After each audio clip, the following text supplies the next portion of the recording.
2025 பிப்ரவரி 26ஆம் தேதி மகா சிவராத்திரி. ஒவ்வொரு மாதமும் வர்ற சதுர்த்தியை மாத சிவராத்திரின்னு சொல்லுவாங்க. அதில் மாசி மாதத்தில் வர சதுர்த்தியை தான் நம்ம மகா சிவராத்திரியாக கொண்டாடுறோம். மகா சிவராத்திரிக்கு சிவன் கோவிலில் போய் பூஜையில் இரவு முழுவதும் இருந்து கலந்துக்கிறது நல்ல பலனை தரும். அப்படி செய்ய முடியாதவங்க குளித்துவிட்டு பூஜை அறையில் விளக்கேற்றி ஏதாவது ஒரு நெய்வேத்தியத்தை செய்து வைத்து வில்வ இலையை மட்டும் கண்டிப்பா சிவபெருமானுக்கு வச்சு மனசார கும்பிடுங்க. என்ன மந்திரம் சொல்றதுன்னு யோசிக்க வேண்டாம்.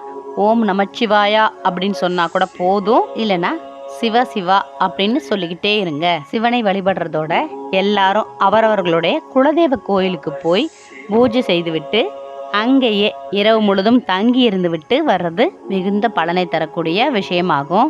சிவராத்திரி என்று சிவனை வழிபடுறதோட குலதெய்வத்தையும் மறக்காம வழிபடணும். இப்போவும் பல ஊர்களில் கிராமங்களில் காலகாலமாக சிவராத்திரி அன்று மாலை அவரவர்களுடைய குலதெய்வ கோயிலுக்கு போயிட்டு பூஜை செஞ்சுட்டு இரவு முழுதும் தங்கி இருந்துட்டு வர்றது வழக்கத்தில் இருக்குது.